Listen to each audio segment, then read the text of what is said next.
Hello दोस्तों, सभी को मेरी हाथ जोड़कर नमस्कार। आज मैं आपको श्रीमद् भगवत गीता महात्म्य का पहला अध्याय भक्ति ज्ञान और वैराग्य की कथा के बारे में बताऊंगी। तो मैं आपके लिए इतनी मेहनत करती हूँ, आप भी मेरे को लाइक और सब्सक्राइब। बड़ी वीडियो तो कोई देखना पसंद नहीं करता, छोटी वीडियो पे थोड़ा ज़्यादा वो रखे हैं, बड़ी भी वीडियो देखा करो भाई आप, सहयोग के बिना तो कुछ भी नहीं। एक बार नेमिधारण्य नामक तीर्थ पर सेनाकादिक 88,000 उपस्थित ऋषियों में वेद व्यास जी के प्रिय शिष्य श्री सूत जी से कहा, हे प्रभु, आप हमें ऐसी अलौकिक कथा सुनाइए जिसमें भक्ति ज्ञान और वैराग्य के विषय में अधिक से अधिक जानकारी हो, क्योंकि आज इस कलयुग में समस्त प्राणियों में क्रोध, लोभ और मोह आदि पाया जाता है। इसी कारण सभी प्राणी आठों पैर दुख एवं भय से परेशान रहते हैं। तो आप परमेश्वर का ऐसा चरित्र वर्णन कीजिए जिसे सुनकर और पढ़ने से सभी प्राणियों का चित्त का क्लेश और भय दूर हो जाए और परमेश्वर के चरणों में ध्यान लगाकर इस दुख के भवसागर से पार उतर जाए। यह सुनकर सूत जी बोले, हे ऋषिवरों, आपने कलयुग के प्राणियों के लिए अत्यंत ही उत्तम प्रश्न पूछा है। मैं अब आपकी श्रीमद् भागवत की कथा सुनाता हूँ। श्रृंगी ऋषि के श्राप देने के बाद महाराजा परीक्षित को सुखदेव जी ने 7 दिनों में सुनाई थी, और जिस अमृत रूपी कथा को सुनने में पढ़ने से प्राणी आवागमन के चक्कर से मुक्त हो जाते हैं, इसी को सनकादिक ऋषि से भी देव ऋषि नारद जी को 7 दिनों तक सुनाकर इसके सुनने की संपूर्ण विधि बताई थी। इसकी कथा सुनकर सनकादिक ऋषि बोले, हे सूत जी, कहा जाता है कि देव ऋषि नारद जी तो किसी भी स्थान पर 2 घड़ी से अधिक नहीं रुकते। फिर देव ऋषि एक सप्ताह तक एक स्थान पर कैसे रुके? और सनकादिक ऋषियों के दर्शन तो अत्यंत ही दुर्लभ है। वो देव ऋषि नारद किस प्रकार मिले तथा सप्ताह प्रायण कथा किस स्थान पर हुआ, आप कृपया करके सारी बात हमें विस्तार से बताइए।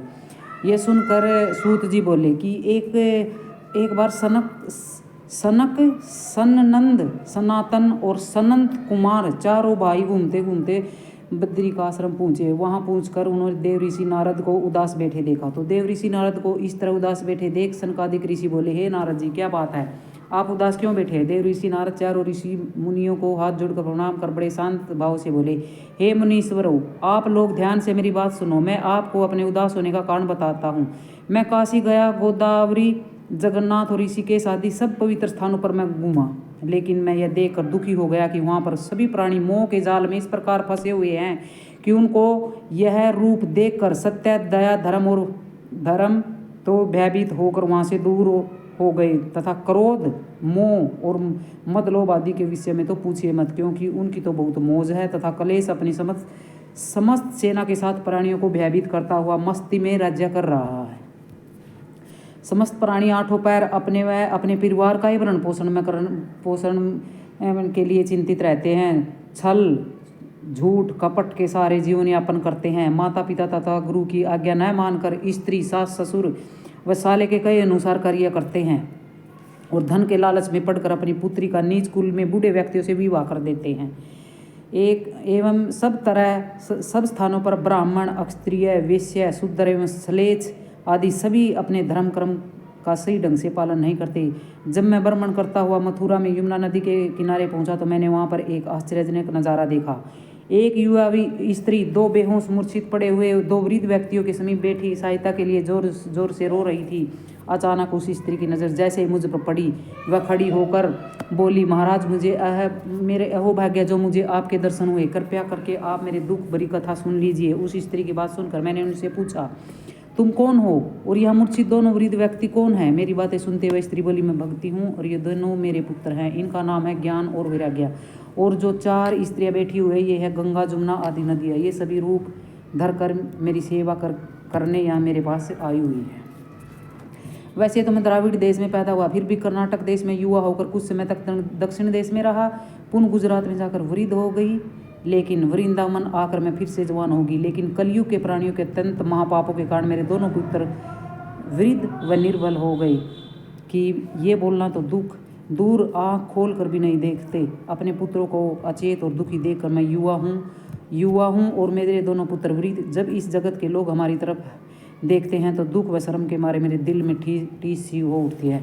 तो हे प्रभु, ये सब किस कारण हुआ? उस भक्ति रूपी सती का हाल सुन मैंने अपने से सोच विचार कर उससे कहा, हे भक्ति, इस घोर कलयुग के आने से तुझ में और ज्ञान वैराग्य में प्राणियों को जरा भी श्रद्धा नहीं है। इसी कारण से तुम सामर्थ्यहीन हो गए हो। लेकिन वृंदावन से में आने से तो तुम युवा हो गई। लेकिन तेरे दोनों पुत्रों को कलयुग में कोई भी नहीं जानता। इसी कारण तेरे दोनों पुत्र वृद्ध और लाचार निर्बल है। देव ऋषि नारद की बात सुनकर भक्ति बोली, यदि कलयुग ऐसा दुष्ट था तो महाराज परीक्षित ने इसे जीवित क्यों छोड़ा?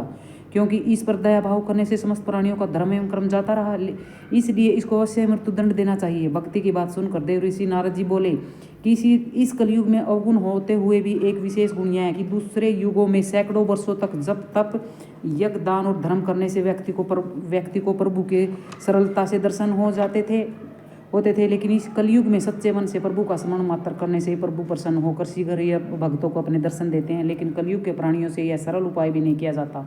तो कलयुग ने समस्त धर्म कर्म खो दिया है। इसी कारण ब्राह्मण भी बहुत सारा दान लेने के बाद भी प्रायश्चित नहीं करते। संतान माता पिता की आज्ञा का पालन नहीं करती। स्त्री अपने पति की आज्ञा पालन नहीं करती। साधु संत गृहस्थियों से अधिक मोह माया में लिप्त हो गए हैं।